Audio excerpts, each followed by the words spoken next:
Hey, I want to thank everyone for joining me on this segment here where we're talking about this is the craziest thing to me. I don't,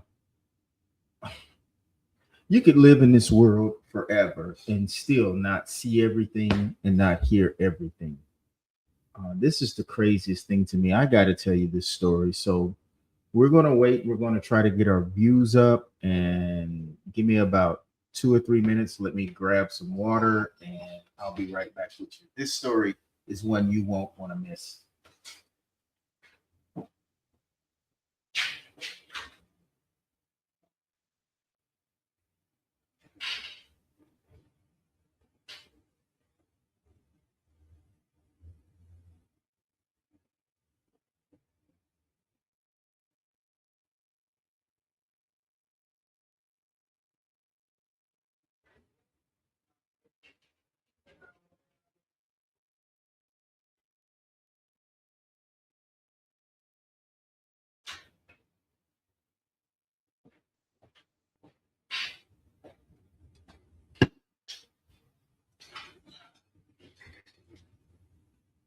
All right, guys.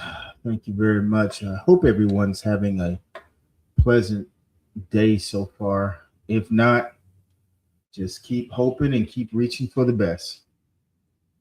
All right, I ran across this story and we try to bring you the latest news. I try to keep it kind of diverse in the different type of information we bring you in the news because as everybody knows, I'm in the trucking profession and logistics, but I also try to bring you stories and news that I think are interesting. Truck drivers don't want to hear trucking stories all day. So I try to bring you a little bit of everything to kind of, you know, keep you well informed. But this happened in Arizona on I-40 where a semi truck was carrying 37 pounds of meth. Now, I have no idea if that's a lot of meth. Uh, it did not tell me what the street value of that was. So I'm kind of blind on this article just a little, but I just thought it was so intriguing and so interesting that some people do the dumbest things. And when you play stupid games, you win stupid prizes. That's just the way it is. So, every day thousands of semi trucks travel the American highways and roads. And, we depend on, truckers for everything from food to medicine to building materials to cars to electronics, everything that you can put your hands on. Um, for the most part, we depend on truckers to give us these items, and every once in a while, law enforcement will pull over a truck carrying something very different besides those types of items. And I'm talking about drugs. Okay. And that's exactly what happened here on Interstate 40 in Arizona. So here's the story, guys. All right, let's just jump right into it, man. Um, According to the Apache County Sheriff's Office, this began on June the 14th. Okay. So a sergeant assigned to the Special Crimes Enforcement Team stopped a semi truck while it was traveling down I-40 going I-40 East in Arizona. So when the officer first stopped the semi truck driver, it just looked like a normal, traffic stop.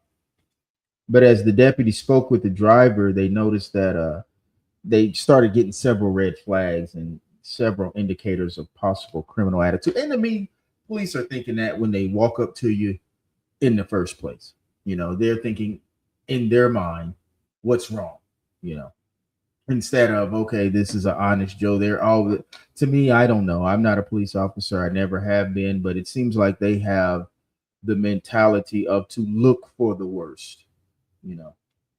So, uh, anyway, when they begin, they were suspicious. So when they begin searching and things like that, they found out that what they found wasn't freight. It was 37 pounds of methamphetamine hidden inside the commercial vehicle itself. So authorities immediately arrested one individual at the scene, and the suspect he was booked into the Apache County Jail, and the methamphetamine was seized. it never made it to its destination. So it was they seized that, of course. Now, here's something that the general public needs to understand, okay?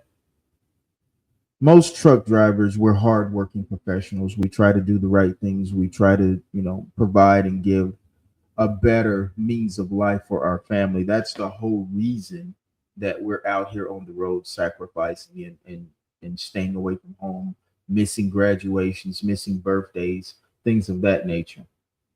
And we spend a lot of long hours and a lot of time away from our family. But unfortunately, there are some uh, that have a different angle in mind. And what I've learned from this article alone is that criminal organizations, they know how we move as truck drivers, and sometimes they even recruit truck drivers. Now, I never thought about that. They recruit truck drivers, and sometimes they will hide the drugs and freight without the driver's knowledge. So that's something that you truckers want to be aware of too when you're going to these loads and picking up the freight and things of that nature. You kind of want to be cognizant and aware of your surroundings. If something feels sketchy, it seems sketchy, you might want to call your dispatcher, or you might want to call your company and say, hey, I just got a bad feeling about this. you know I'm I'm just, it can't hurt to let somebody know, if you feel something is sketchy and not on the up and up. And sometimes the driver's in on it, but law enforcement, they're trained to look beyond simple traffic violations. That's the reason they stop you. They're looking for more each and every time. So that's why I don't understand why people drive and do certain things, because law enforcement is looking for the worst. They're paying attention to your behavior, your inconsistent answers, paperwork, cargo, and things like that. So, and going down Interstate 40, that's retarded to do that in the first place, because that's a heavily enforced area. Interstate 40, I don't know if most of you know this. Interstate 40 stretches all the way from California up into North Carolina. So that's a long stretch of highway, and it's a major route, for truckers. Almost all truckers have traveled down, Interstate 40 at some point in time in their career.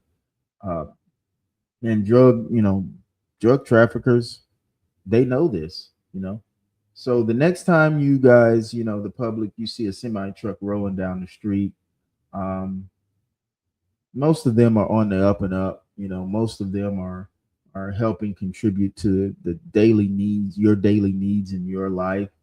But every now and then, a routine traffic stop on a semi truck brings up some crazy, crazy stuff every now and then. So just be aware, you truckers, when you're going to pick up freight, don't be just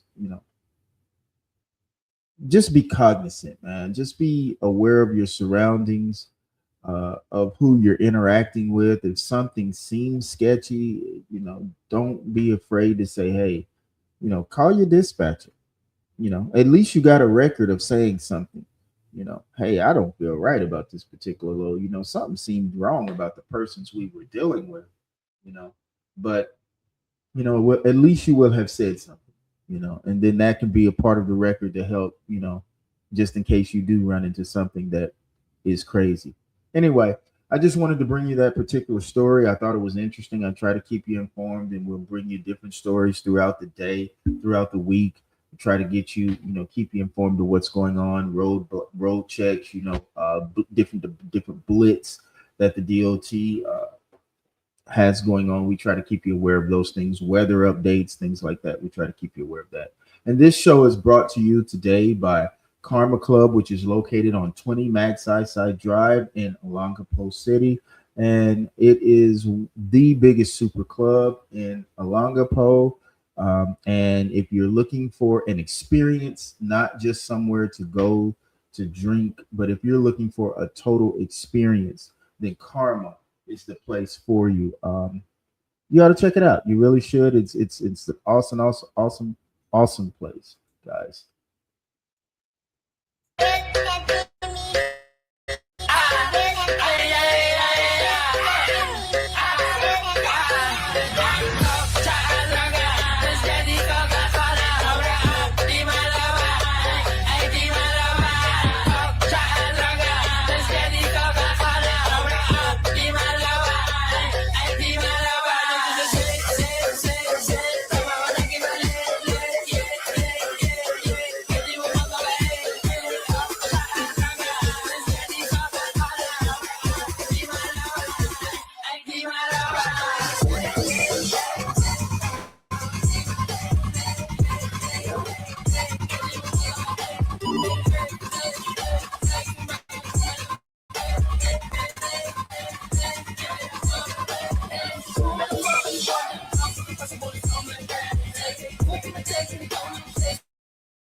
So, guys, you got to check out Karma Club. It's pretty exciting. I think the owner, Q Ellick, did a very, very good thing for the city, trying to bring them the American experience here to Alongapo to give that Miami vibe, um, and feel, and try to give people alternatives in their choices. And it's a lot of things that are being done at Karma. It's not just a club, guys. It's not just that. I mean, it's an awesome club, but that's not the only thing it's there for. It's an event center. You can do weddings. It's so huge. It can hold an extreme amount of people. So you can do weddings, anniversaries, graduations, and things like that. And right now they're having to just to show their appreciation to the city of Olongapo. They're doing they're allowing free events at the center, such as weddings and things like that.